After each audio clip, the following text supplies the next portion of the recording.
Hello guys, welcome to our channel. This is Teja. ప్రస్తుతం మనతో పాటు ప్రముఖ సీనియర్ జర్నలిస్ట్ ఇమ్మంది రామారావు గారు. నమస్తే సార్. నమస్తే బాబు. సో మాజీ ముఖ్యమంత్రి జగన్మోహన్ రెడ్డి గారి ఓటమిని తట్టుకోలేక విజయమ్మ గారు చాలా కంటదడి పెట్టుకున్నారని చెప్పేసి కొన్ని వార్తలు బయటకు వస్తున్నాయి. చాలా సెన్సేషనల్ అయిపోతున్నాయి. ఎందుకంటే విజయమ్మ గారు ఎక్కడ కూడా ఎలక్షన్స్ టైంలో ముందుకొచ్చి జగన్మోహన్ రెడ్డికి ఓటేయండి అని చెప్పి ఎక్కడ కూడా చెప్పలేదు. షర్మిలను గెలిపించండి అని చెప్పారు. సో దాని గురించి మీరేమంటారు? లేదు, చాలా కథ జరిగింది ఇక్కడ. అసలు యాక్చువల్గా ఇప్పుడు విజయమ్మ గారు ఎక్కడున్నారు? అమెరికాలో ఉన్నారు. ఇది ట్వీటా లేకపోతే చెప్పిందా పబ్లిక్గా? ఏమంటారు మీరు? ఇది ఇక్కడ లేదు కదా, ఎలక్షన్స్ అవుతుంది కానీ అమెరికాలోనే ఉంది. ఆ లాస్ట్ మినిట్లో ఆవిడ షర్మిలకి ఓటేయండి, ఓటేసి గెలిపించండి అన్నారు. షర్మిల గారు, సునీత గారు ఎట్టి పరిస్థితుల్లో జగన్కు ఓటేయొద్దని చెప్పారు. జగన్కు ఓటేయొద్దని చెప్పిన వ్యక్తులు నీ కూతురులే కదా. ఒకరు వివేకానంద కూతురు, ఒకరు రాజశేఖర రెడ్డి కూతురు. నీ కూతురు ఇద్దరు స్వయంగా చెప్పిన తర్వాత మళ్ళీ కన్నీరు మున్నీరుగా ఏడవడెందుకు? ఏమైనా అవకాశం ఉంటే ముందు అలాగా అన్నయ్యకి ఎగ్నిస్ట్గా మీరేం ప్రచారం చేయొద్దమ్మా అని చెప్పాలి కదా. అదొక తప్పు. రెండోది ఏంటంటే అక్కడ పులివెందుల్లోనూ రాజశేఖర రెడ్డి గారి సమాధి దగ్గర చాలాసేపు ప్రే చేసి నా బిడ్డకి ఏమి తెలీదు, అన్నపూర్ణ తెలీదు, నా బిడ్డ జనాన్ని కాపాడడం కోసం బతుకుతున్నాను, వాళ్ళ నాన్న పేరే వచ్చింది, అంతకంటే బాగా చేశాడు ప్రభువా, నువ్వు తప్పకుండా మా బిడ్డని గెలిపించని ఒక అరగంట సేపు ప్రేయర్ చేసింది. అట్లాంటి ఆలోచన ఉన్నట్టయితే ముందే చెప్పాలి కదా. ఏమా నేను మీ నాన్న తాలూకు ఆ సమాధి సాక్షిగా నేను ఎంతో ప్రేయర్ చేశాను, మీ నాన్న కూడా దీవించాడు, మీరు కూడా ప్రేయర్ చేయండి అన్నయ్య గెలుపు కోసం చెప్పారు కదా. ఏమిటి అన్ని నాటకాలు కదా. ఏమో జగన్మోహన్ రెడ్డి కొడతారేమో భయంతో ఇప్పుడు ఇలా మాట్లాడుతుంది. కానీ ప్రేయర్ చేసిన వ్యక్తి ఇక్కడ ఓటు వేయొద్దని చెప్తుంది. అక్కడ ప్రేయర్ చేయడమైనా అబద్ధమై ఉండాలి, ఇక్కడ ఓటు వేయమని చెప్పడం కూడా శర్మిలకి ఇదేనా అబద్ధం అయి ఉండాలి. చివరకు శర్మిల గెలవలేదు, జగన్మోహన్ రెడ్డి గెలవలేదు. మీ కుటుంబం అంతా ఒక్కసారిగా మీరు చేసిన తప్పులకి కుప్పకూలిపోయింది.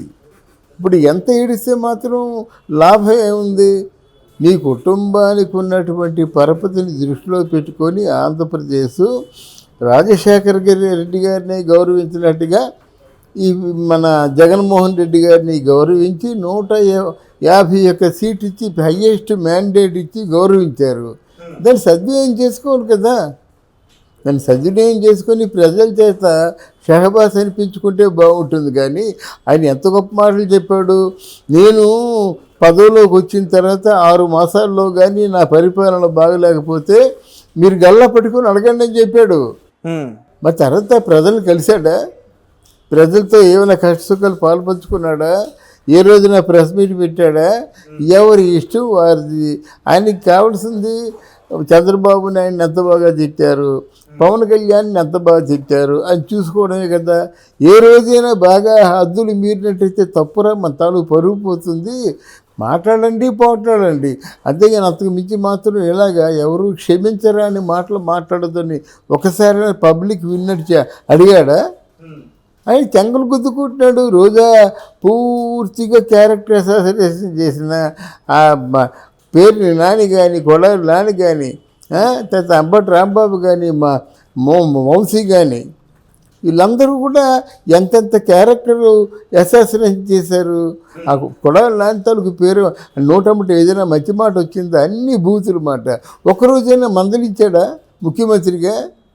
అంటే అందరూ వాళ్ళు తిడుతున్నట్టయితే బాగుంటుందని ఎంకరేజ్ చేశాడు, చెంకలు గుద్దుకున్నాడు. కనుక దానికి ఫలితమే ఇదండి. నన్ను అడిగితే వైసీపీని ఎవరూ కూడా ఎవరు కూడా ఓడించలేదు. వైసీపీలో జగన్మోహన్ రెడ్డి నమ్ముకున్న వాళ్ళే ఓడించారు. సజ్జల రామకృష్ణారెడ్డికి ఎంత తెలిసి ఒకరోజు ఎలక్షన్ అంటే కౌంటింగ్ రోజు అని తెలిసినప్పుడు కూడా సంబరాలకి రెడీగండి అంటున్నాడు. అది ఎంత ఆత్మవంచన అండి. మనకే తెలిసిపోయినప్పుడు సజ్జల రామకృష్ణారెడ్డి తెలీదా? కానీ ఇదంతా ఏమైందంటే ఐక్య వాళ్ళు ఇచ్చినటువంటి రిపోర్ట్ని బట్టి మా జగన్మోహన్ రెడ్డి బాగా సెటిల్ అయిపోయాడు. మనకి అన్ని సీట్లు రావు కానీ మొత్తాన్ని గెలిచేస్తాం అనుకున్నాడు అన్నమాట.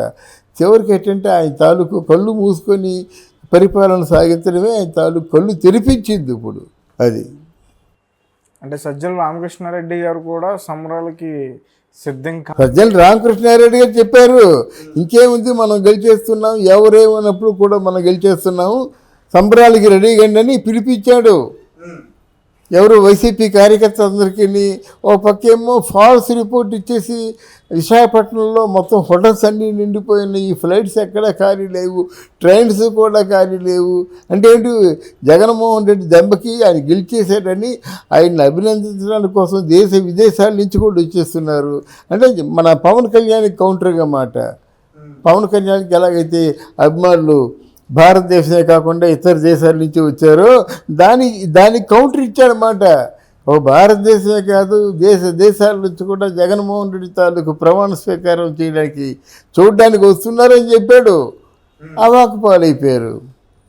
మనం చెప్పుకున్నాం కదా, ప్రతి ఒక్క పాయింట్ నేను చెప్తున్నాను, ఎన్ని తప్పులు చేశారండి. జగన్మోహన్ రెడ్డి గారి పరిస్థితి ఇప్పుడు చూసుకుంటే అటు ఫ్యామిలీ కానీ లేకపోతే ఇటు తన క్యాడర్ మొత్తం పోయింది. మంత్రులందరూ ఓడిపోయారు, ముఖ్యమైన నేతలు ఓడిపోయారు.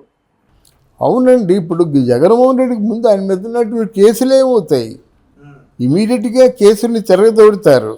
తర్వాత ఏమో ఆయన చాలా అటెంప్ట్ ఆఫ్ మా కోర్టుకి తిరస్కరణ కేసు ఒకటి ఉంది. 3000 వాయిదాలకి వెళ్ళలేదు ఆయన, 3000 వాయిదాలకి వెళ్ళలేదు. అది న్యాయస్థానానికి తిరస్కరణకి అదొక కేసు. మొత్తం 48 కేసులు ఉన్నాయి. ఈ 48 కేసులు ఎప్పుడు సాల్వ్ అవుతాయి? అందాక ఏం చేస్తారంటే, ముందు సిబిసిఐడి 43,000 కోట్ల రూపాయలు గమనించి దాన్ని ఒక పక్కన పెట్టింది కనుక అది చాలా, అది మ్యాన్ ల్యాండింగ్ కేసులోనూ సిబిసిఐడి 43,000 కోట్ల రూపాయలు మనీ ల్యాండింగ్ చేసిందని తిహార్ జైలు పంపించేస్తారు. ఇప్పుడు అక్కడ అమ్మాయికి అంతా కవితకి అంతే కదా జరిగింది. 700 కోట్లు మనీ ల్యాండింగ్ చేసింది, లిక్కర్ స్కామ్లో దొరికిపోయింది అన్నమాట. ఇంతమంది వాళ్ళు ఇన్ఫ్లుయెన్స్ చేస్తున్నారన్నమాట. లేదా 15 రోజులు వాయిదాలు వేసి ఆ కేసును అలా కొనసాగిస్తూ ఉన్నారు. మనీ లాండరింగ్ కేసు మంచిది కాదు కదండి, అది మందిని ముంచేది, మంది తాలూకు డబ్బే కదా అది. కనుక ఇట్లాంటి కేసులు ఉన్నవాళ్ళు జాగ్రత్తగా ఉండాలా. జాగ్రత్తగా లేకుండా ఇలా కళ్ళు పూసుకుపోయి అహంకారంతో ఎవరిని కదిలించండి, అహంకారంతో కోల్పోయాడు పదవి అంటారు. ఎవరిని కదిలించండి, అహంకారమే కదా. గాయపరిచారు, వాళ్ళందరూ గెలిచారు. ఆలగడ్డలో బొమ్మ అఖిలప్రియ అనుకున్నాం కదా, గెలిచింది. అక్కడ చంద్రగిరిలో మన రవి అనుకున్నాం కదా, ఆయన గెలిచాడు.